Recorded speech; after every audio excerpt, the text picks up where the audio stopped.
We'll just start talking about movie ideas. Oh yeah, we got all the movie ideas that you could ever need or want. We just got out of a lift ride, and it was this older gentleman who he was kind of strange. Polite, yeah, he was polite, but he was weird. kind of he was kind of strange. He was kind of excited. He was kind of a little too excited. He had a lot of animation. He was flamboyant. He was that. he was just thrilled. Everything was so wonderful. He was animated and fabulous. He didn't even sound like that though. Well, that's my imitation of him. He was like, "Oh, well, this is how he sounded. That was wonderful. Oh yeah, that's great. And, you know, I'm old, but I just think it's fabulous." That's exactly how he sounded. How you gonna do an impression? That's exactly how he sounded. How you gonna do an impression and not let the other person judge if the impression was good? He said, that's exactly how he sounds. Because I was there. That's like when I do my Barack Obama. Americans, we're gonna get together, make change for all the American people. That's exactly how Barack Obama sounds. He does not sound that. See. All right, movie idea. So here's the movie idea. So it could be like an old guy who's a Lyft driver. He's the best Lyft driver you ever could ask for. Even though, like some people, when they get in a Lyft, they don't want to hear the driver talk to them. But this driver in this movie idea, he's a talkative Lyft driver, but you don't mind it because when he talks to you, you get engaged and you love it, even if you felt like not being bothered beforehand. Anyway, and he could probably like notice little stuff, like if it's somebody who getting there busy from work out on a watch and they're carrying a coffee, because that indicates they're a real busy person, right? In the movie, but is that a pullover? Right, and then they're like, "Well, yes, it is." That guy when I went down to Bolivia, he's like, "I was just in Bolivia last spring," and he can just find a way to talk to everybody. And so this is my idea. So I guess it'd be a horror movie or I don't know the difference. Thriller. Horror, thriller, whatever. It would be a movie with a bad dude, and this guy, as a Lyft driver, he would be all super nice, but he also would be riding around with like this little ledger book. He'd be taking notes about his passengers so that he can come back and kill them. Yeah, because he know at least where some of them work or where some of them live. So he has enough information to tap into things. And that's one thing, he gathers information in these conversations while he riding with them. It's like, oh, you make music, oh, whatever. And then you might see him like drive past the concert venue after your show, and you like in the parking lot at a late night show laughing a little, slurred, and you see him just parked there. You're like, what the? And you just go to look, and then he just drive away. That would. Somehow that reminds me of like the Cable guy, and like what the thing I was the one with Jim Carrey. Yeah, like a guy stalking you. But in my mind, the way I think of it is more like, you get in and ride with him, and then shortly after, later that day or night, that's when you get murdered. It's not like a stalking thing. Like it's not immediate. Sort of. It's like, okay, after he drops you off, you might get in the crib and get like 10, 15 minutes. What's his motive though? All killers got a motive. I feel like maybe like killing. Well, no, maybe he killed people who are like jerks. I used to be a cab driver, and you use a Lyft putting cabbies out of business. No. So that's murder too you. simple. No, maybe it's like the people he's killing are jerks. So it's just like the guy who gets in, like anybody who give him less than 5 stars dies. Now that could be something. Because you threw out off camera, you threw out the title of 5 stars. That's the name of the movie. So that could be. I feel like I would watch that movie. It would be like a psychological thing too, where it'd be like he would like the rides would be very long parts of the movie because they would be having really engaging interesting conversations. Interesting conversations. But he and has then these actors, to him. and then like the actors had to be like real good actors too that could carry a whole lot of dialogue. It would be interesting too, because I don't know if you ever had the experience where you had something big that you had to transport in a Lyft or Uber, but they wouldn't let you use their trunk. No, I never. I've had that before. They were like, well, you could just put it in the back seat. And that's one of them scenes in the movie where it's a couple bodies in that trunk. Interesting. But he like one of them nice drivers that actually come and get out, open the door for you. Because there's a few of them out there like that. I think we got but a good movie. But like you hear, like I'm just thinking about somebody who he might kill, right? Like they get in the Uber, and you know he wants people to engage on it, and the lady don't say hi. She just get in like, I'm going to such and such. I already put the address in. Like, you know, some of them ask you like, well, where are you going? Are you going? She was like, I already put the address in, but not like that. I feel like it's a lady who's, you know, got a lot on her plate or whatever. She's like, I already put the address in, and then she's just on the phone talking and gabbing. And he's goes listening the whole time too. He's just driving like this. He's like listening to all the pertinent details. Yeah, and then he show up. I feel like he not killing them before he drop them off. Like he drop them off. Yeah, that's what. So that's there's what I was that saying suspense. Earlier. Like, it's that suspense. Like like suspense in what they think the audience thinks that he's gonna kill him in the car. Because that wouldn't. Because he can't be making the mess in the car. You gotta pick up more people to murder. He gotta get him. He gotta give him a whole ride. You gotta pick him up and what drop if he him off. kept change? Well, no, I like him being a consistently weird character. I was gonna say, what if he kept changing his appearance and like his style inside the car? But I like him being a creepy old dude the whole time. He's just a one type of dude. Doesn't really do anything. Like, he don't need no costume changes or no car changes unless something happens to his car. What kind of vehicle does he drive? You know, I like the Prius. My man that dropped us off had a Prius. I feel like my imagining of how this would go. It would be the guy looks that guy gonna come kill us in real life. I mean, you never know. Like when we went to get out of the car, I'm going to open the door and the door is locked. Oftentimes when you in a lift, they'll unlock the door for you, like as soon as the car stops. You're like, I want to get out. He's like, oh, that won't be necessary. I'm like pulling at the handle. I can't get out. You know what would be funny too? Because that guy, our driver, he tried to sing and he had this real shaky, old, creepy man voice. Oh yeah, that'd be he was like weird. And he sang it like this. He's like, that city's on fire. Yeah. And it was like, he's like, well, I'm not a singer.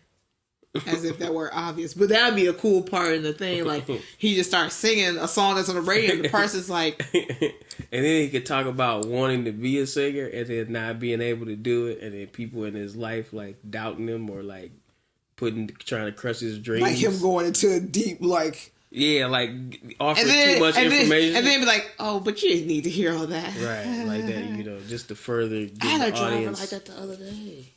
He was, he had... too many regrets. Bro, he was talking about how these drivers gonna come find me, but he was talking about how he went to Specs Howard. You learn a lot from the drivers when they talk. We went to Specs Howard and I just had an idea for the movie. Okay. But I'm gonna tell you after this. So this guy went on about how he went to Specs Howard and he's like the oldest person at his company. He's only been there for 2 years and he's older than everybody who's in their 20s and they keep getting promoted and he been in the same position and all this stuff. And he's like, and I'm hoping to get more, you know, more like $10 an hour. I'm like, bruh. But he talked that whole 40 minutes. But no, here's something that would be a cool concept for the movie. So the guy, when he's telling people about himself, he's saying different shit every time. Oh. Like one day you get in the car and he's like traveled all over the world. And then another time somebody get in the car, he's like, oh, I've never even left this city. I've been here my whole life and never been over to Canada. Or what, you know what I'm saying? Or he'll say, yeah, I you know, in my past life was a conductor for the symphony orchestra. And then another one, you know, he's like, I'm a janitor or what, you know what I'm saying? I kind of like that. At the same time, my original imagining was like, so this guy, his backstory or whatever doesn't change, because the thing about it is he's a murderer, but like he's like a real like intelligent sociopath. So like he has a whole lot of knowledge, like practical knowledge and like you know, knowledge of the world, right? And different like cultures. That's what I'm like, saying. So he could like speak to all those things, even though. Right, but like none of those experiences are true for him. Well, Yeah, so like, but so something like that, I don't think would fit if for the particular situation of you saying like, oh, I've lived here all my life, I've never been anywhere else. Oh, because then he wouldn't get to like display his, you know, too much knowledge. Well, I mean, he could say, but I love the library. I always read all these books about whatever. And then another scenario, he could say, like, yeah, back when I was the head of this Fortune 500 company. It's just like, but in all the scenarios, he's very intelligent. Like, I do see him as an intelligent sociopath. That could work. That could work, though, because it adds, like, a certain layer of uncertainty. Like, a thing that's coming to mind, a movie that would be, not quite be like related, but like it involves driving. It's this movie called Duel, where like you only follow the main character in his car, and he's getting like kind of chased by this driver in a truck, and we never see the face of the driver. So there was like this really intense uncertainty and like dread the whole movie of like this guy following him that he can't get close to. He doesn't know why he's following him, and why he essentially. Actually, no, he does. He was following because I think the guy in the car like cut him off or something, and then he just would not let up. But like I like the idea of like the Lyft driver having like this uncertainty to him from like him just not giving us, like, we don't know shit about him in actuality, but all the people in his car are giving him their actual truths. Yeah, exactly. Because like say if that guy would tell us something about himself, but then like he tells the other person something completely different. Like, we don't know anything about this guy's character aside from the fact that we know his license plate and he drive a Prius. He's probably gonna kill somebody. Yeah, right. Yeah. And that's cool too, because that actually does make more sense. Because like if he's a killer and you get away, he wouldn't want to have told you real information. Although if we talking about Lyft, then we got all type of digital. Yeah, we got all type of digital. But you could do a shot towards the end before he goes back out into the road. Like, say the story escalates with this one ride who's a little bit more smart than the average bear, and it culminates in some like, you know, catastrophic event where there's a car crash, and the person that's like the protagonist that's trying to like end this cycle of craze or whatever ends up dying in the car crash, but the guy gets out. We could just see him like falsifying some documents, doing the application, like the test drive for the ride or whatever, you know. And they're like, "Oh, you're passed. You're just." We could tell already you're gonna be a 5-star driver. So going into it, he is already using the false identity. Yes. Okay. But he's very intelligent. Yeah. That could be something. And as a viewer, we don't know that until we get to that part of the movie where it's like, maybe he get home and take off some. You're like, that ain't even the person who was driving. You can see like his house with all his books and whatever, and his little workroom where he's got his profiles already created. No, to me, I feel like that's a bit much. That's getting too much. Like I really like the idea of like, I don't know, like either one ride or maybe like 3 rides, but like very, very much confined to the rides and like the dialogue, like a dialogue driven movie. Well, no, I get that. I did that. It don't have to be a whole. You don't have to see a bunch of other people's worlds or whatever.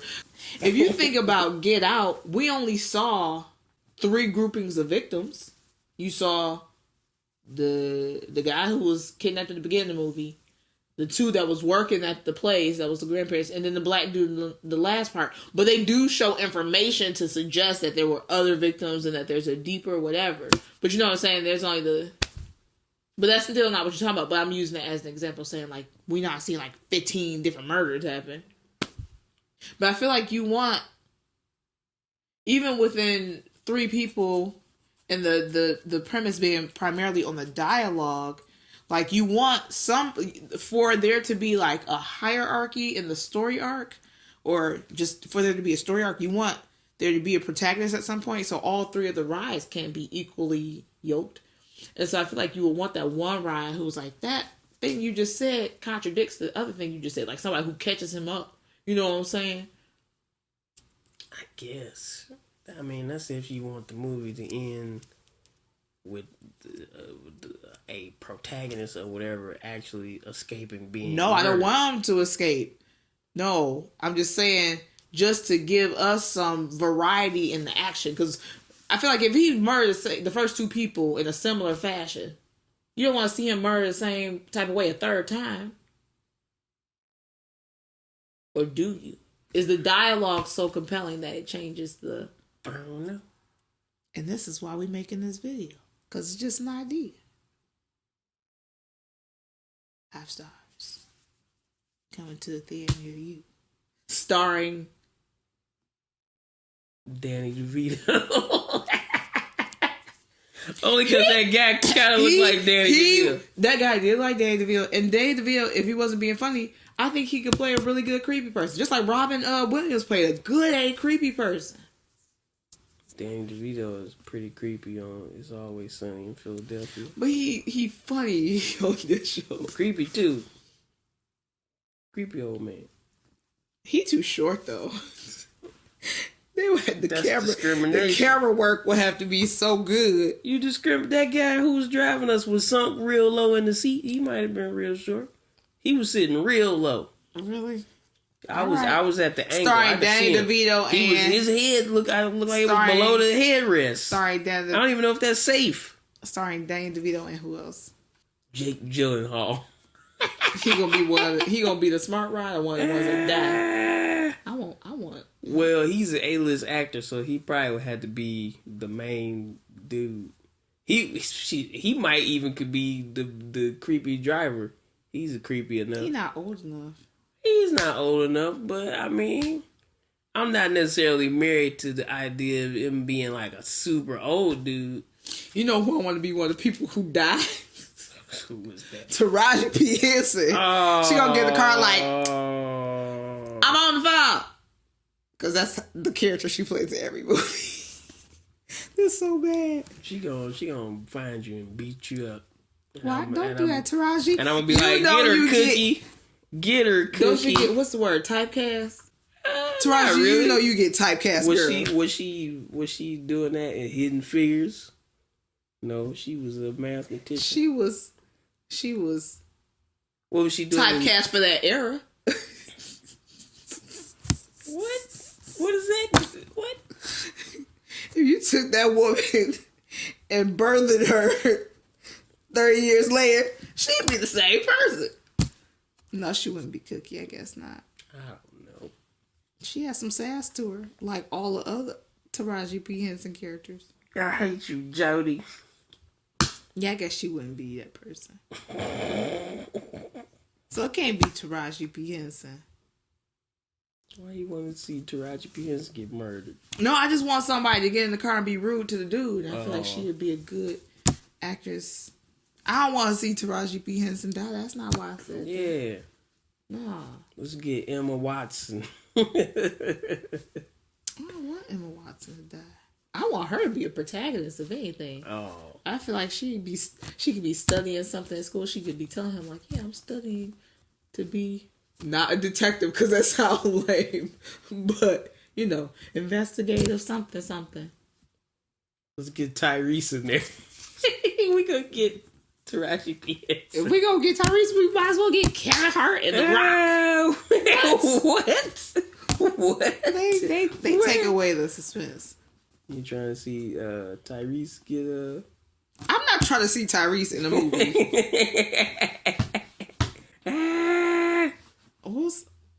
What's somebody like? Uma Thurman. Man, this video too long. Cut this off. Anybody gonna watch this? They listen to your long podcast. That's a podcast. All right, what's the name of the show? What movie ideas? Thanks for watching. What movie ideas? Oh no.